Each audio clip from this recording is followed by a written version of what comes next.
an honor guard. I'm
uniformed personnel, pre-set, park.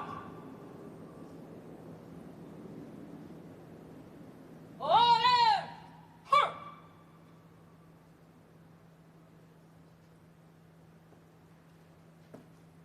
Half step, porch.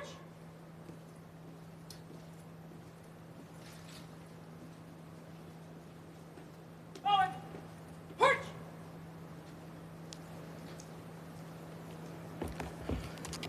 Thank you, everyone. You may be seated. Good afternoon. I'm San Francisco Mayor London Breed, and welcome to San Francisco City Hall. Today, we honor the life, the legacy of Senator Dianne Feinstein. Senator Feinstein, that is her official title.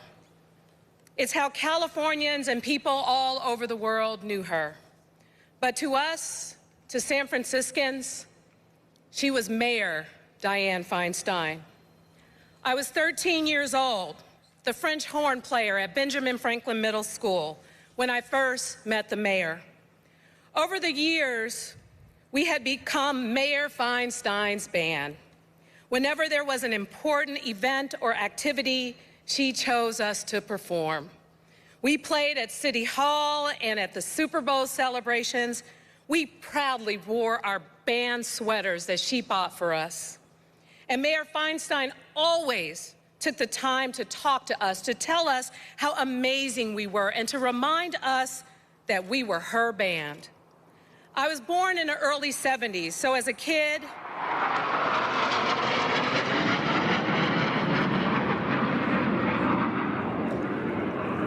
thank thank you, Mayor Feinstein, for bringing the Blue Angels to San Francisco in 1981.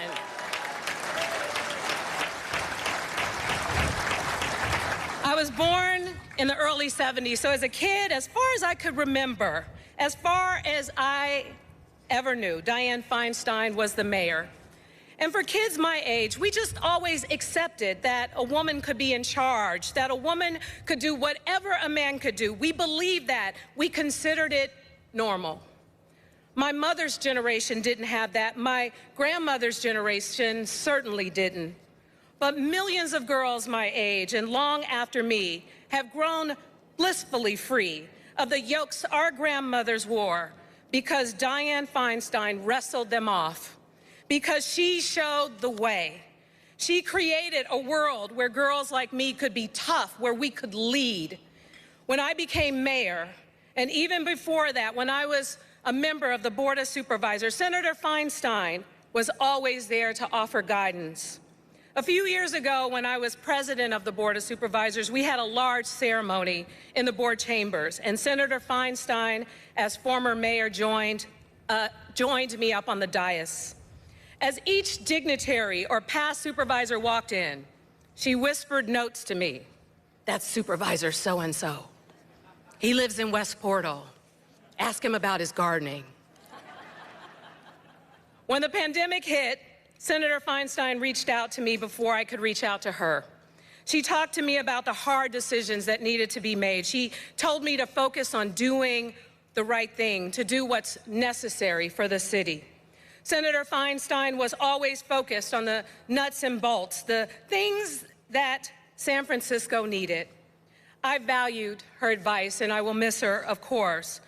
It was her words that meant the most when I became the second woman to be mayor of this city in the wake of tragedy.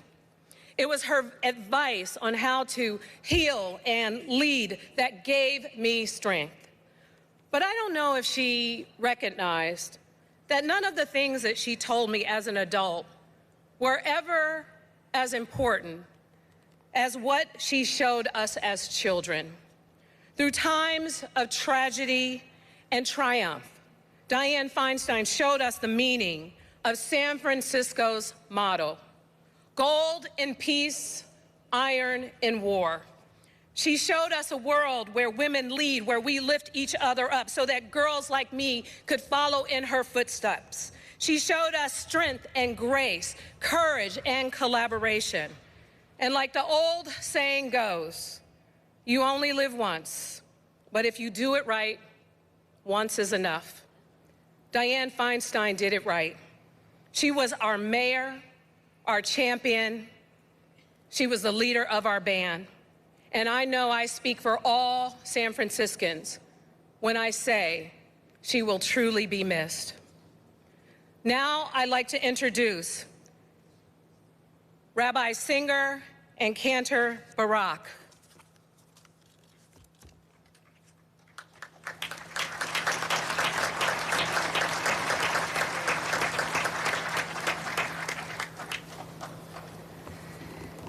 In our Jewish tradition, we call Senator Feinstein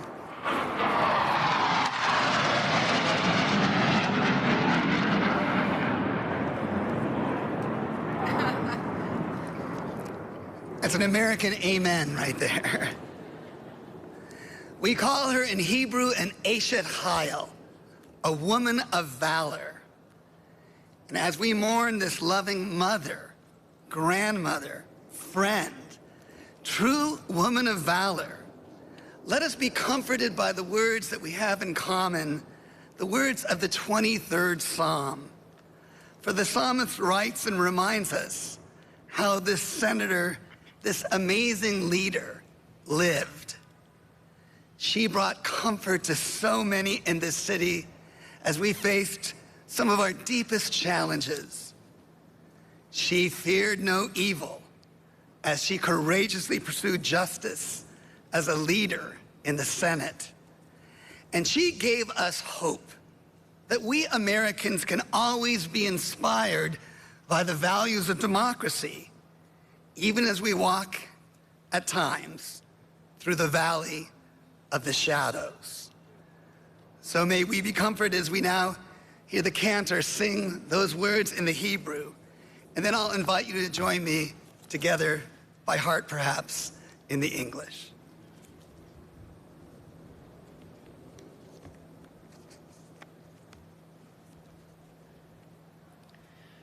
מזמור לדוד,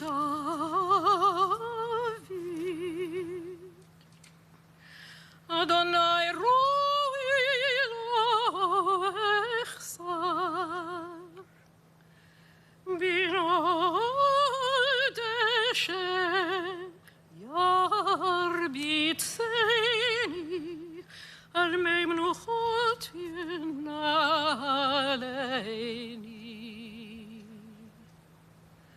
נפשי שובב,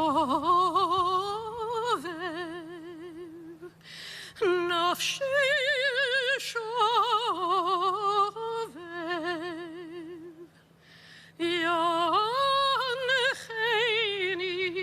ומגלי צדק למען שמו. גם כי אלך בגיא צל מוות, לא אירא רע, כי אתה עמדי.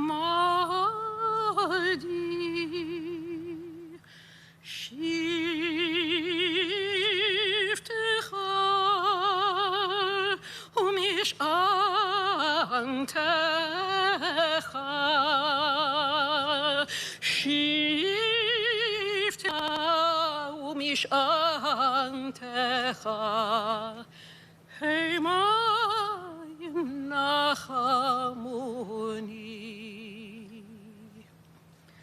תערוך לפני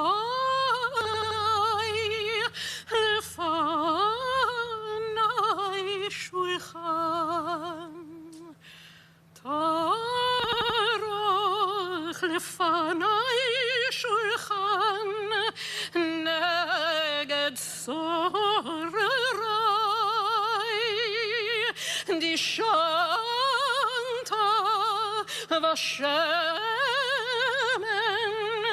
דשנת ושמן ראשי. דשנת ושמן ראשי, כוסי רוויה.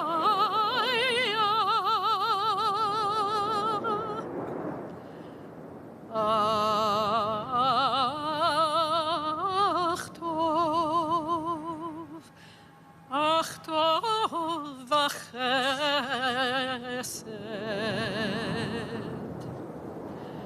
ירדפוני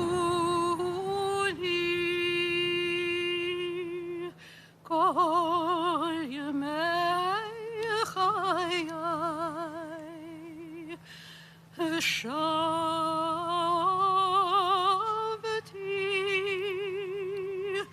ושבתי בבית אדוני,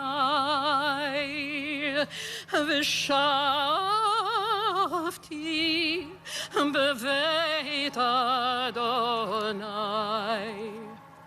לאורך ימים.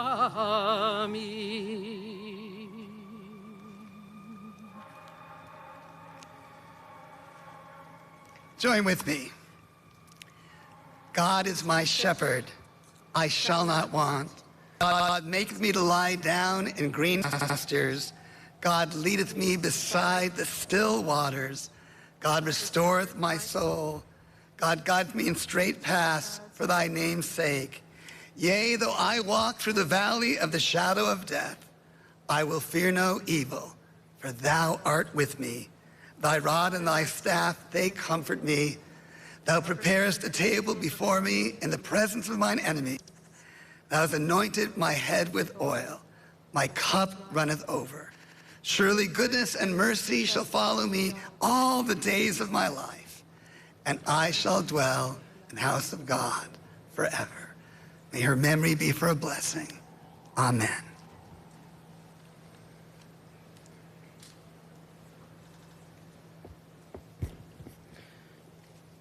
Now we will hear remarks from the President of the United States, Joe R. Biden.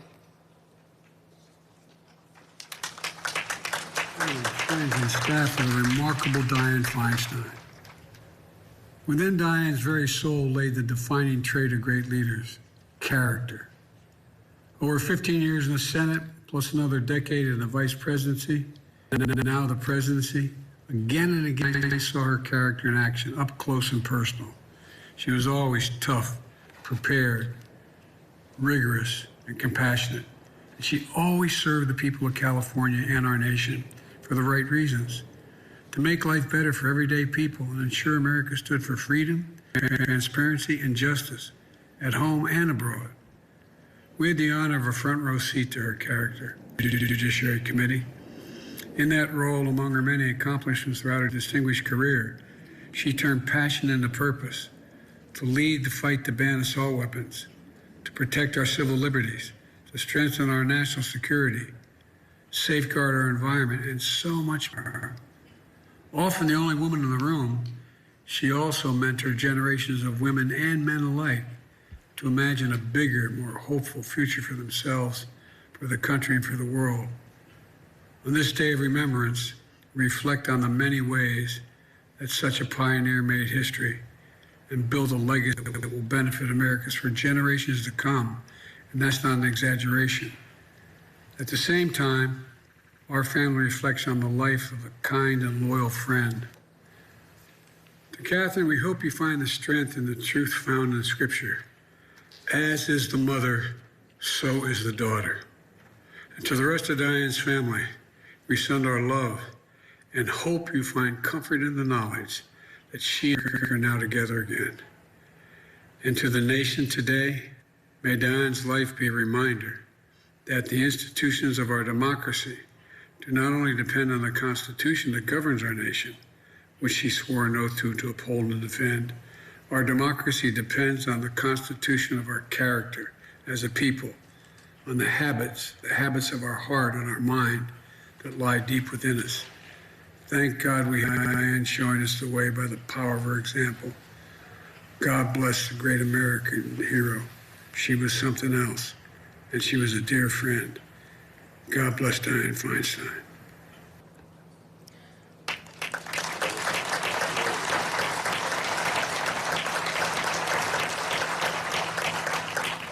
Now it is my honor to introduce the Vice President of the United States of America, Kamala D. Harris.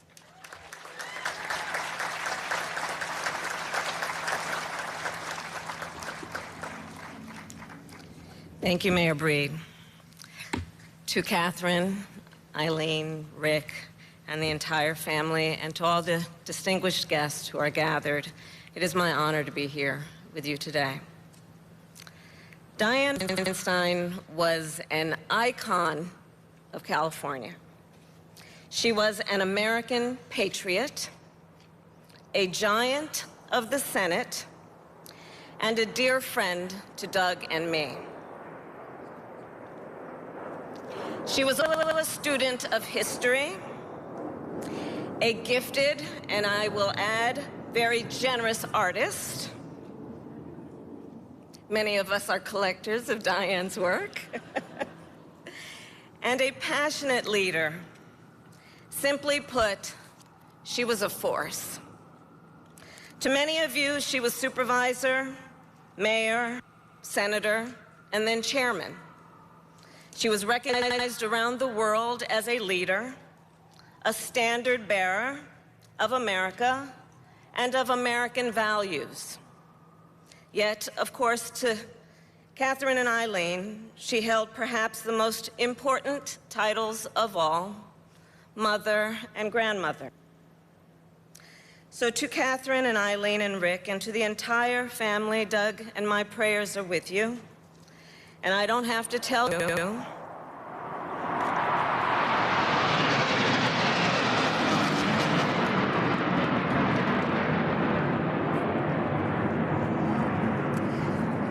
that it is not easy.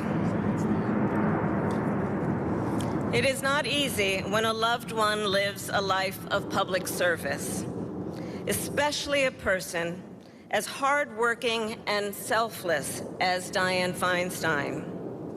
So to you, the family, we thank you for all the sacrifices you have knowingly and unknowingly made over the years that allowed her to serve. And on behalf of the people of the United States, we are grateful to you.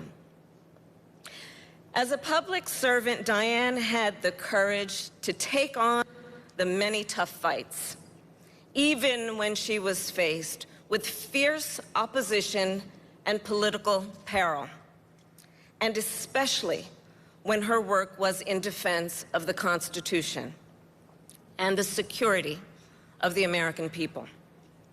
Dianne commanded respect, and she gave respect. She was a serious and gracious person who welcomed debate and discussion, but always required that it would be well-informed and studied. And I believe that this city, where she started, had a lot to do with that. To the uneducated here, I will let you in on a well-known secret. San Francisco politics is rough and tumble. Some even say a bare-knuckled sport.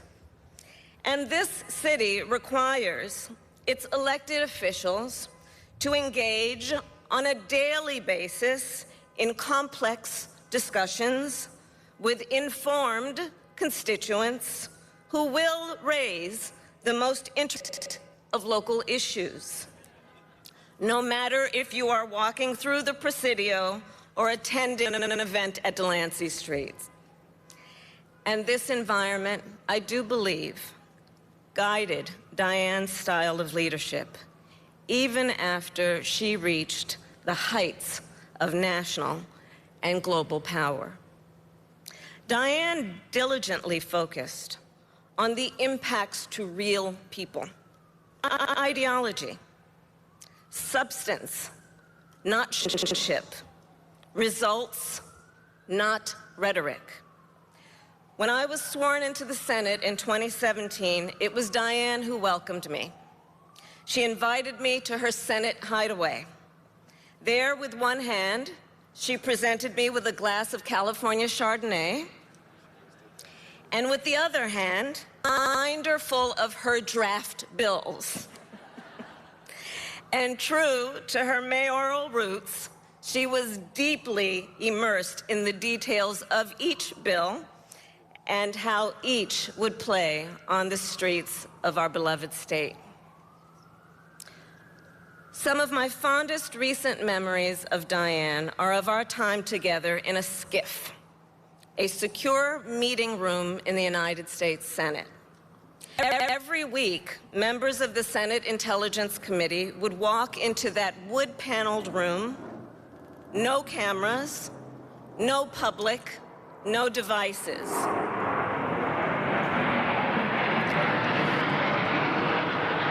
Senators of both parties who would take off their jackets and literally roll up their sleeves, putting aside partisanship to discuss what was in the best interest of our national security.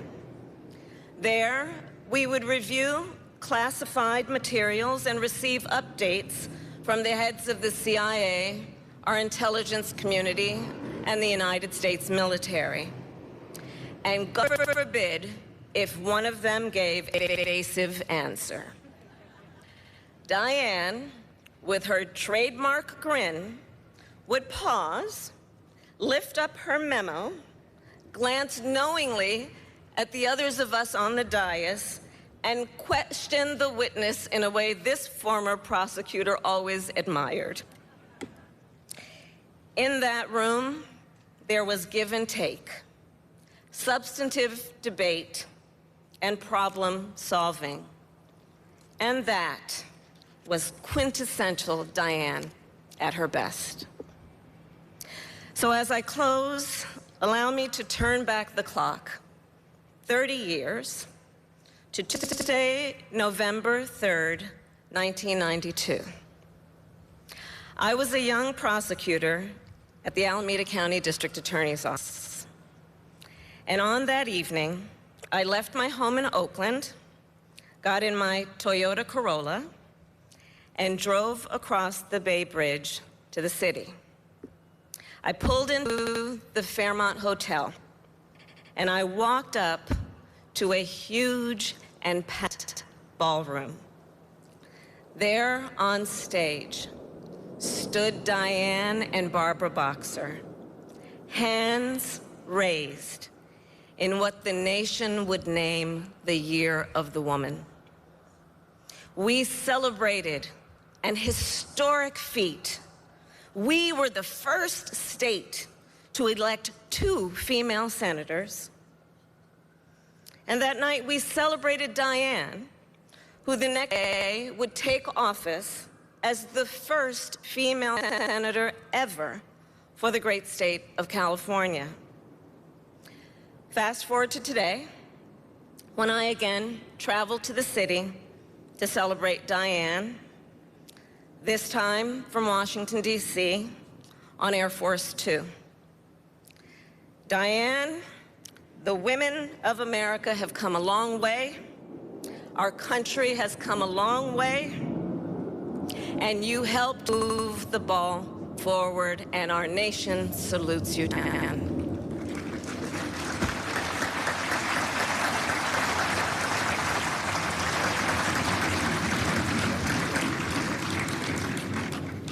Please welcome the Senate Majority Leader of the United States Senate, the Honorable Charles E. Schumer.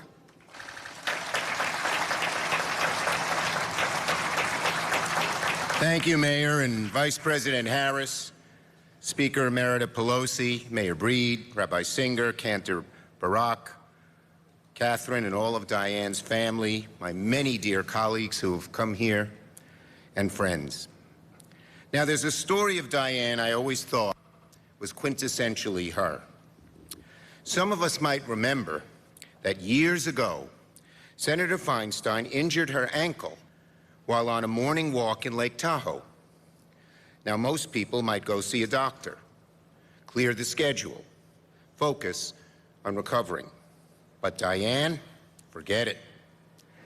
It was the week of the Lake Tahoe Summit, a signature event of hers, one she inaugurated back in 1997 with Harry Reid, convening leaders from California and Nevada, the public sector, the private sector, all for a cause near and dear to her heart, preserving Lake Tahoe for future generations.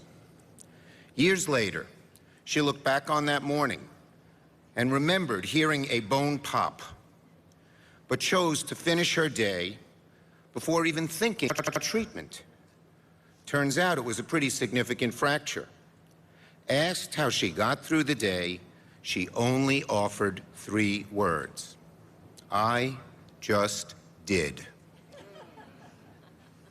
Now, there are many adjectives that rightly describe Diane Feinstein. Strong, unflappable, winning, fierce, practical, earnest.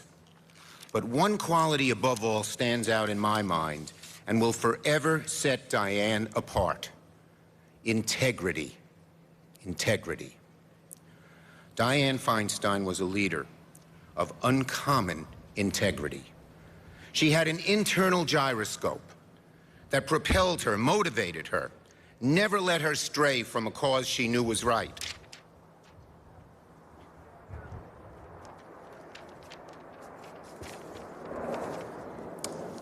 I have to be unflappable right now. When she embraced an issue, she pursued it until the end, no matter the consequences, no matter what others thought. Her integrity made her sparkle like a diamond in the Senate. I was dazzled by that internal gyroscope for the first time in 1994, when I closely worked with Diane as the author of the House version of the assault weapons ban, which Diane championed in the Senate.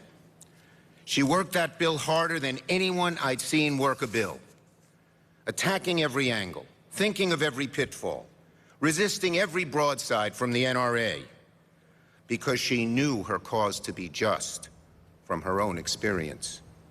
Thanks to her dedication, her unflappability, her trademark integrity, America turned a new leaf in the fight for gun safety. Working with Diane on the assault weapons ban was one of the proudest moments of my time in office. From that time on, I not only called Diane a colleague, but a close friend. And what a loving, caring friend she was. When my daughter first moved to San Francisco out of college that September, I got a call from Diane. She asked me, "Does your daughter have anywhere to go for the High Holy Day services?" I said no. She said, "Well, and she's going to services with me." There are so many qualities of this amazingly multifaceted woman that I will miss. I will miss her ability to win over doubters and detractors, and there were many, not by putting them down, but with her elegance, her poise, and her piercing wit. I will miss her sheer dedication and thoroughness. She was better prepared and better informed than just about anyone else. I can't tell you how many times Diane would consider a topic and say, "Let me go home and read first." And she'd always come back with 40 or 50 or 60 questions the next day. I will miss Diane's talent as one of the Senate's great deal makers. If there was the smallest bit of common ground, she'd pursue it, if it meant moving an issue forward. Even while being so far ahead of her time on gun safety, marriage equality, women's rights, the environment, and so many other issues, she was never afraid of working with those she disagreed with whenever the opportunity arose. Dianne Feinstein was the living embodiment of what the Senate should always be, an institution built on cooperation.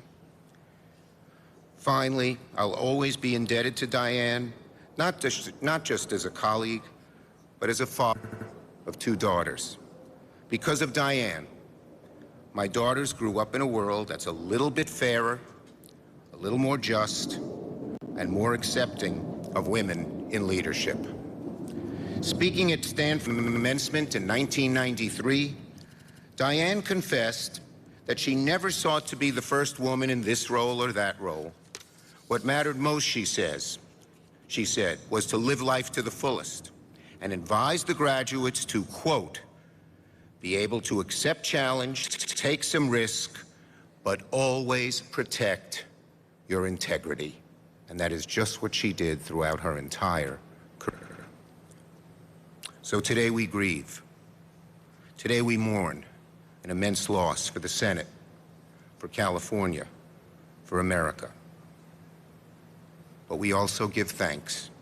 Thanks that someone so rarefied, so dedicated, and with a sparkling diamond-like presence served our country so well for so many wonderful years.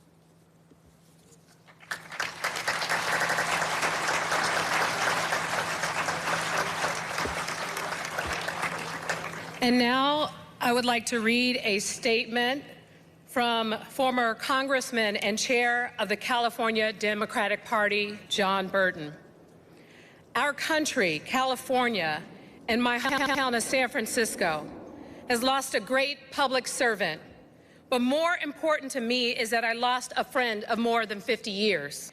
She was a force to be reckoned with when it really mattered most, and she showed up for you when the chips were down.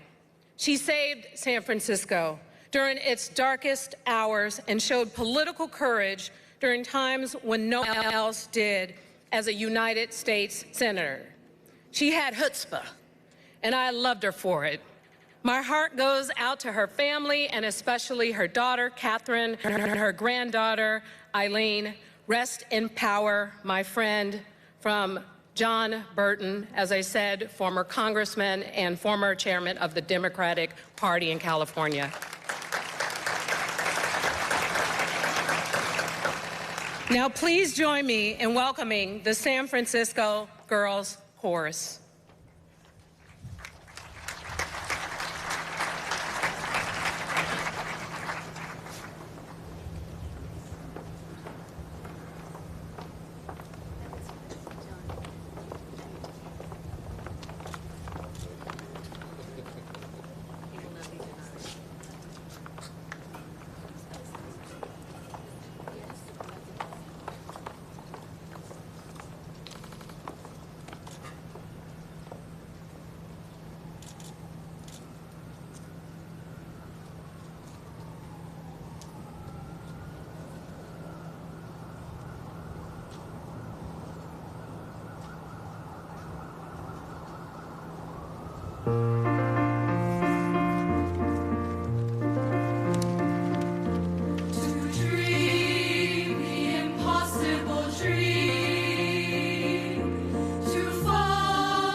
Now, please join me in welcoming our Speaker Emerita, the Honorable Nancy Pelosi.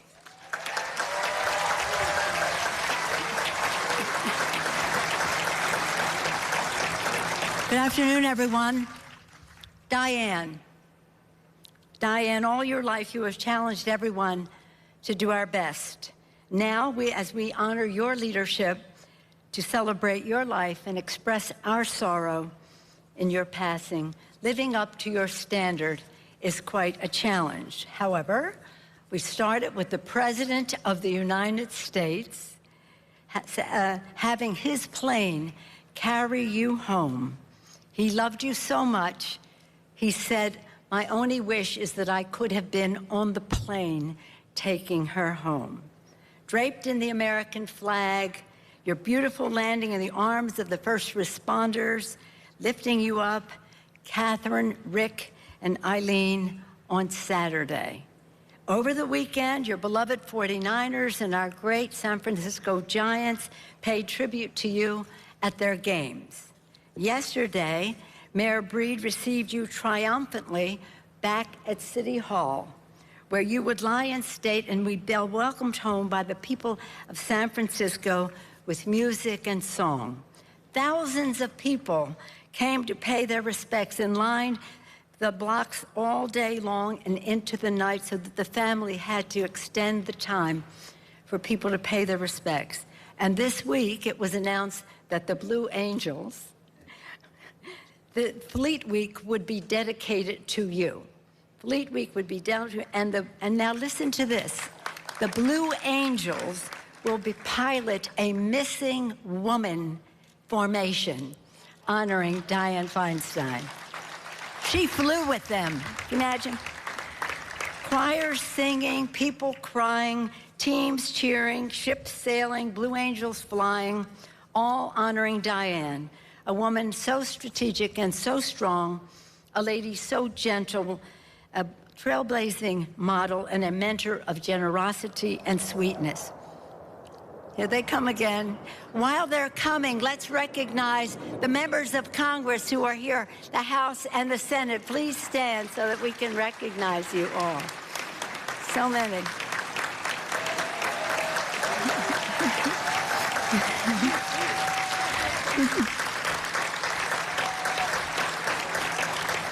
Thank you. You know, from the most vulnerable in our midst to the most powerful persons in the world, Dianne regarded everyone with respect. Thank you, Thank you, Catherine, Rick, and Eileen for sharing Dianne with us. We all smile when thinking of Dianne going to her first civic engagement with Catherine in a stroller. And then, years later, it's what Dianne wants. That's what we get. And years later, with Eileen, whom Dianne called Noodle, in her arms. Catherine in the stroller, Noodle in her arms. Blue Angels in the sky. Dianne drew strength from you, Catherine, Noodle, and Rick, and we all drew strength from her. I hope it is a comfort to you that so many people mourn your loss and are praying for you at this sad time. Dianne, they asked me to talk personally about Dianne, we being neighbors as well as political, shall we say, in the same arena. Dianne loved cultivating people and flowers. She cultivated relationships, bringing people together, officially, personally, and romantically. You know that Dianne was a matchmaker. Now, some of you know that. You are here, Jerry Brown and Ann, Charlotte Schultz and George. You know, the list goes on and on. Last week, my daughter Nancy was toasting Dianne, and she said, "Thank you, Dianne, for allowing us to be present in your happy place." Dianne considered it a happy place where she challenged us all. This was at the beginning of last week. Little did we know what the week would hold. Dianne cultivated people. She was loyal to hundreds of commissioners, appointees, and staff, many of whom are here today.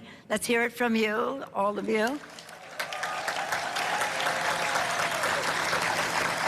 I have a T-shirt that I want to show you, and it says, and many of you have worn this, "I survived Dianne's staff meetings."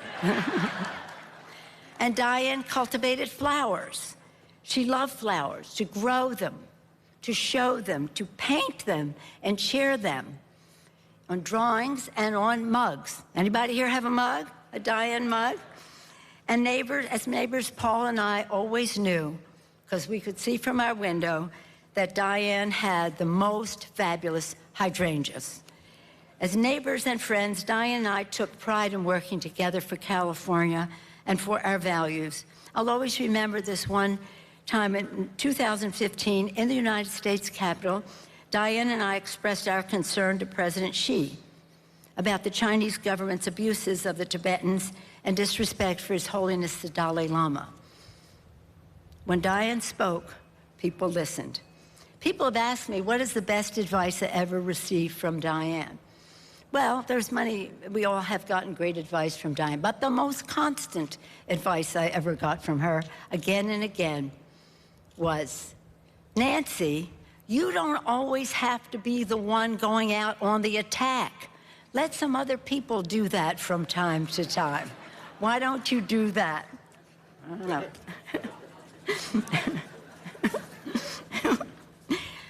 Madam Vice President, thank you so much for honoring us with your presence today and honoring Diane, your good friend, and again, official associate.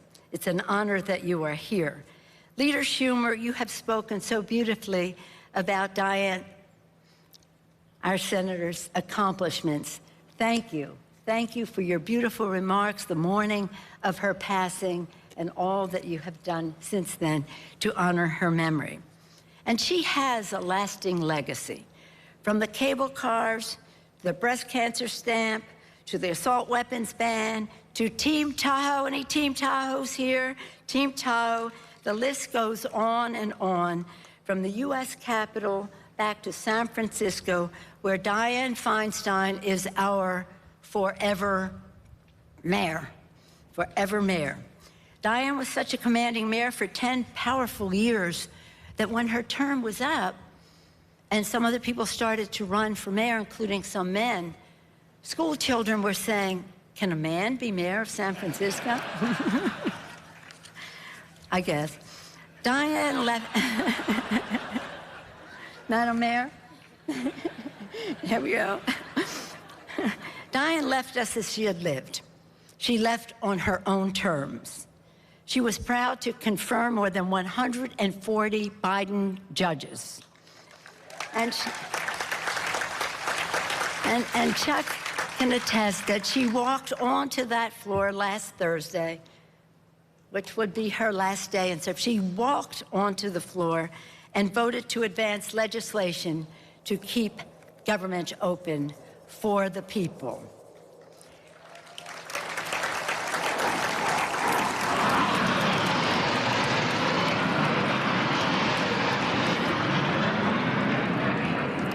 This is just the beginning. All weekend, it's Fleet Week dedicated to Diane.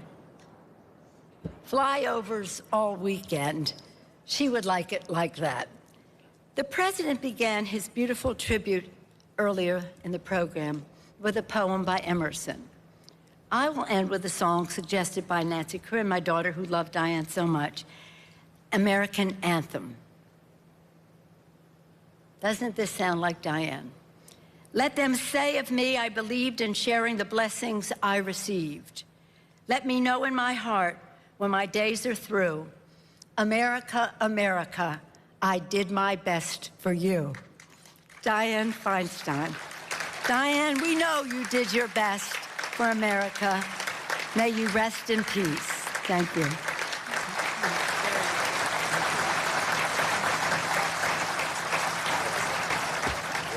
Thank you, Madam Speaker. Now, I told the Blue Angels just 2 times, but now they're just giving us some more energy. We're excited and grateful for the senator's legacy, and we know that they loved her as well. So at this time, I'd like to welcome, for the final remarks of the day, Senator Diane Feinstein's granddaughter, Eileen Mariano.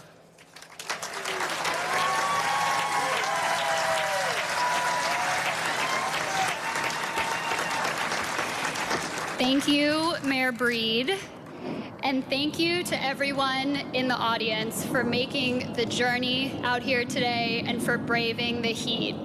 It is an honor to my grandmother. My grandmother will be remembered by those in San Francisco, California, and the United States for so many reasons, a number of which have already been mentioned today. For San Franciscans, Senator Feinstein guided the city through tragedy, saved our beloved cable cars, created the iconic Pier 39, and fought for the LGBTQ community during the height of the HIV/AIDS epidemic.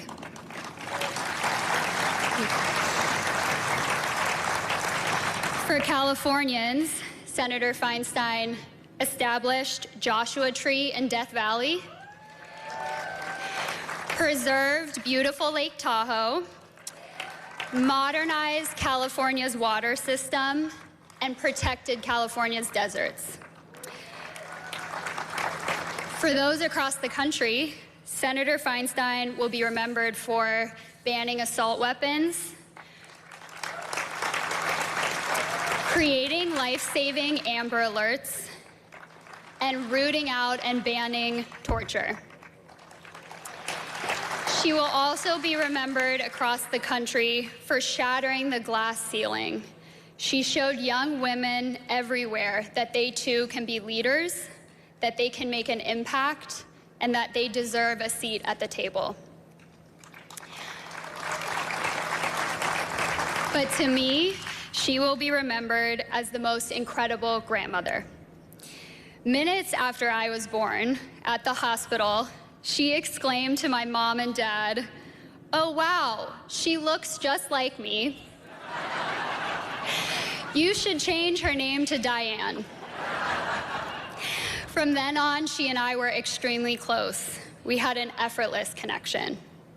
When I was a toddler, we could amuse ourselves for hours playing hide and seek. I would laugh and laugh and laugh when she would find me hiding. I would spend nights at my grandmother's house whenever she was home in San Francisco. She taught me to play chess, although she hated losing. We would pick flowers from her garden and draw them together, although only her drawings were worth making into prints. She would give me haircuts at home in the kitchen, much to my parents' dismay because my hair always turned out crooked. And she loved teaching me about San Francisco's history, why there are bricks instead of asphalt on some of our city's steepest hills, what Sutro baths used to look like before the fire, and the best places in the city to view the bay. At the end of the day, we would curl up close on the couch and watch a movie or our favorite TV show. And when it was time to go to sleep, she would say goodnight, and she would always sing me the song, "You Are My Sunshine." My grandmother was my biggest cheerleader. She was an unwavering support system. She never failed to tell me how proud she was of me. I could bring to her any worry or fear, and she always had a good solution. She was a constant and unyielding source of love. As I got older, she started sharing more of her infinite wisdom. She taught me lessons that I will carry with me forever. Work to your long suit, she would say. Do something that you can do for your entire life, something that energizes you, something that inspires you, and something that makes the world a better place for the people who live in it. Boy, did my grandmother do that. Earn your spurs, she said. You have to work hard, put in the hours, and work your way up. My grandmother did that too. It doesn't matter how many times you lose. You pick yourself up, you dust yourself off, and you keep going, no matter what. That, and she would also say to me, if you ever go out of town, no matter where you're going, it doesn't matter if you're going to a city or the desert or a beach or the mountains, always pack a black pantsuit. There is no occasion to which you can't wear a black pantsuit. So to my grandmother, I promise to always work to my long suit, to earn my spurs, to keep going no matter what, and to never forget my black pantsuit. Your family loves you. We are so proud of you. We miss you, and you will always, always be my sunshine.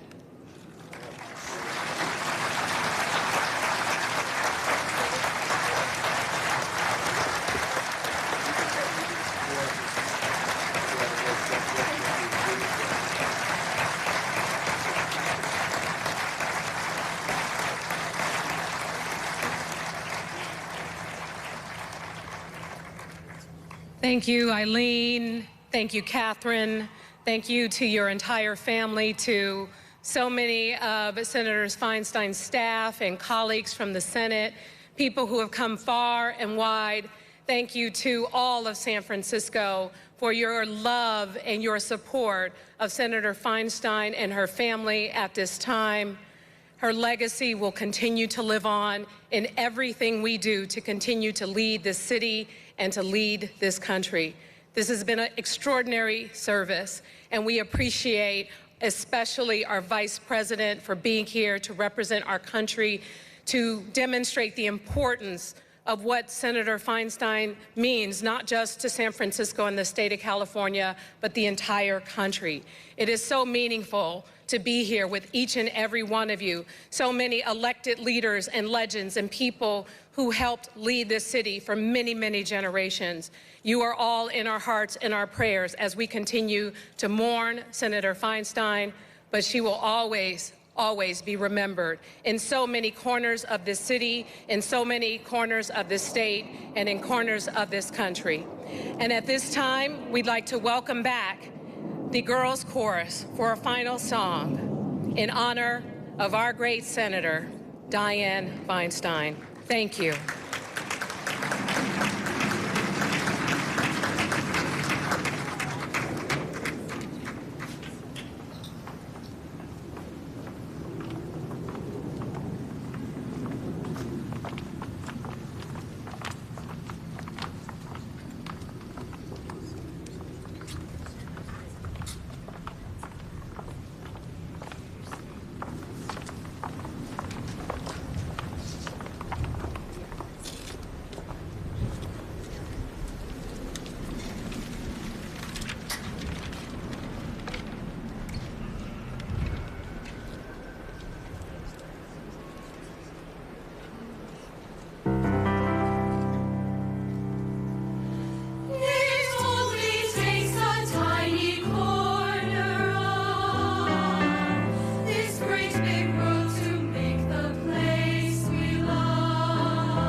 Thank you again, everyone, and thank you for joining us. We really appreciate you being here. On behalf of Senator Dianne Feinstein's family, we want to thank you all for joining us here today.